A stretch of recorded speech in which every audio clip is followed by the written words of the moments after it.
Je vais pouvoir vous présenter une autre opportunité qui est cette fois-ci un programme d'accélération robotique qui porte le doux nom de Robot Union, qui est donc un programme d'accélération pan-européen. Alors, la première question que vous posez certainement, mais est-ce que ça fonctionne, les programmes d'accélération? Eh bien, la réponse nous est apportée par une étude qui a été réalisée notamment par UNoodle et l'École Polytechnique de Paris. Pour 10 000 euros de subventions reçues, il y a un facteur 10 en levée de fonds pour les sociétés qui participent à un programme d'accélération. Il y a un emploi qui est créé pour chaque tranche de 9 000, alors c'est en dollars cette fois-ci, mais on va dire 9 000 euros. Et en fait, les sociétés qui participent à ce type de programme ont 64% de chances supplémentaires de survie, en fait.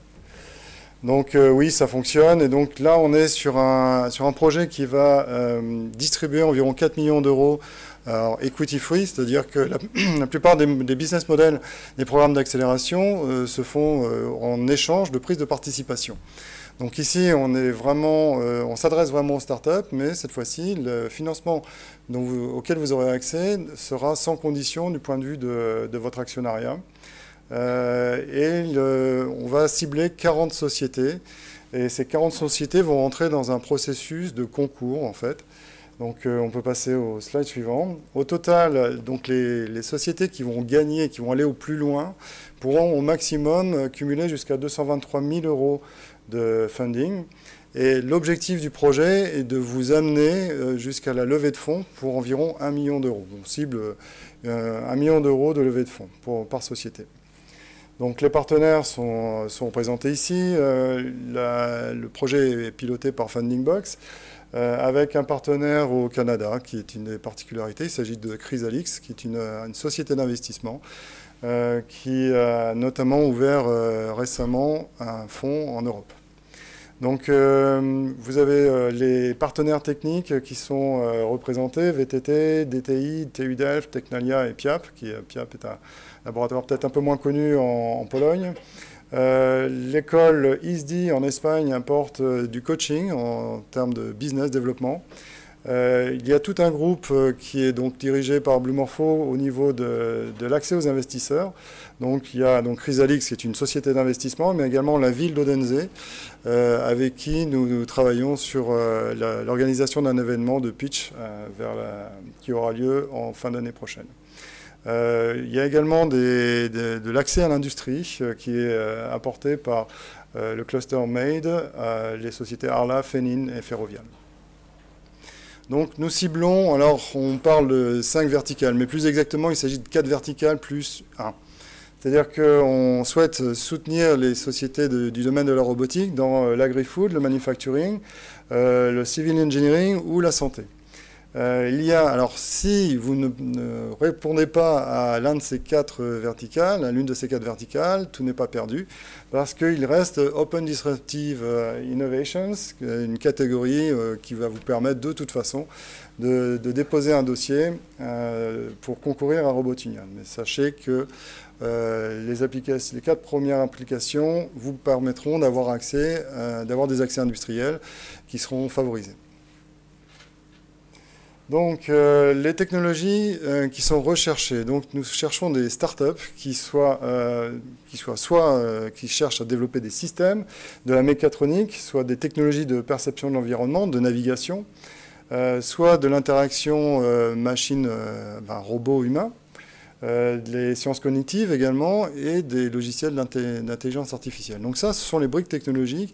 Si vous êtes une société start-up qui détienne une partie de ces briques, ou toute ou partie de ces briques, vous êtes donc bienvenue à concourir à Robot Union. Ces briques doivent être appliquées à la robotique, aux drones ou à l'automatisation. Donc là, en fait, les critères d'éligibilité, donc bien sûr, on cherche de l'innovation de rupture, on veut une forte différenciation des sociétés, et puis l'idéal, c'est que vous ayez besoin à la fois de développement technique et que vous cibliez une levée de fonds à la fin. On va passer au slide suivant pour Donc on cherche des PME, donc alors, on appelle ça des startups ou des scale-up. Scale-up sont des startups qui sont un peu plus avancées, qui ont besoin du petit coup de pouce qui va permettre de décoller réellement au niveau de la levée de fonds. Vous pouvez avoir réalisé une première levée de fonds en seed ou non, c'est pas un critère d'éligibilité. Donc ensuite les critères d'éligibilité traditionnels des projets européens. Alors, quelle est l'offre du consortium? Donc, il s'agit d'un programme d'accélération qui porte sur 12 mois. Il y aura 20 startups au démarrage et 4, donc pour chaque session, il y a 2 calls. Pour chaque call, il y aura 20 startups qui vont rentrer dans le processus et avec un processus d'élimination. Donc, on va voir plus clairement le processus. Donc, il y a une phase de sélection qui est réalisé, donc il y a un call qui est ouvert, donc le premier call vient de se terminer, donc il y a un second call qui va démarrer dans le courant au début de l'année prochaine. Donc dans ce premier call, on va attirer un maximum de sociétés et ces sociétés passeront sous un premier niveau de screening par des experts externes, également des experts internes. Il y a ensuite une sélection environ d'une 50aine de sociétés qui sont invitées à participer à un jury day. Pendant ce jury day, il y a une session de pitching qui se déroule sur 2 jours. Et donc, à l'issue de cette session, il y a la sélection finale qui est de 40 sociétés. Et donc, à partir de ce moment-là, vous rentrez dans le programme d'accélération. Donc, vous signez le contrat avec le consortium. Et puis, le premier ticket, en fait, c'est un ticket à 3 800 € qui va vous permettre de participer à une session de brokerage où vous allez pouvoir rencontrer des coachs, les futurs coachs qui vous accompagneront tout au long du projet, et vous allez évaluer avec les coachs techniques la faisabilité de votre projet. Et donc vous allez vous allez pitcher une seconde fois, il y a donc un deuxième filtre qui est réalisé, et cette fois-ci c'est là où il y a le ticket le plus intéressant à lever, puisque 20 sociétés seront sélectionnées avec 120 000 € à la clé pour du développement technique. Vous aurez donc un coach business qui vous sera alloué, un coach technique, et vous aurez donc un researcher in residence, c'est-à-dire on vous mettra à disposition une personne parmi les experts techniques que vous avez pu voir dans le consortium, qui sera à votre disposition pour faire du développement avec vous. Donc ce sont des ressources humaines et bien sûr du cash. Ensuite, on rentre dans la phase de live due diligence et puis encore une sélection. Les sociétés les plus prometteuses vont être sélectionnées pour être présentées à des investisseurs. Donc là, on va passer dans des due diligence. Donc Blue Morpho et les partenaires qui sont plus proches des investisseurs vont jouer le rôle d'investisseurs, vous entraîner à pitcher et vous entraîner à vous préparer à la levée de fonds. Donc pour ces sociétés-là, il y a 100 000 € de plus à la clé, et puis la participation à de nombreux événements et la présentation directe d'investisseurs. Donc on rappelle, 3 000 €, alors les chiffres dans le précédent slide sont à diviser par 2, c'est-à-dire qu'il y a au total 40 sociétés qui vont être sélectionnées, pour chaque call c'est 20 sociétés. Donc pour chaque call, 20 sociétés vont toucher 3 000 €, 10 startups vont toucher 120 000, ensuite 8 vont profiter de la phase de live due diligence, et encore 100 000 € pour les 4 dernières. Et tout ça, c'est fait de chez vous. C'est un accélérateur qui est délocalisé. La plupart des accélérateurs sont locaux, régionaux, soutenus par l'industrie locale parfois. Ici, en fait, comme on est pan-européen, vous avez accès de l'expertise qui est européenne, et vous restez chez vous et on vous envoie en fait les gens pour travailler chez vous. Donc il y a eu 204 sociétés qui ont concouru au premier appel. Vous voyez que la France est sous-représentée, donc je compte sur vous pour le prochain call. Seulement 4% des sociétés françaises, et il n'y a en fait malheureusement pas eu d'élus sur le premier call. Donc les principaux représentés en termes de technologie, maintenant on peut passer à la technologie, donc système de développement, intelligence artificielle mécatronique, et ensuite un peu plus loin, perception et cognition sont les moins représentés dans le domaine.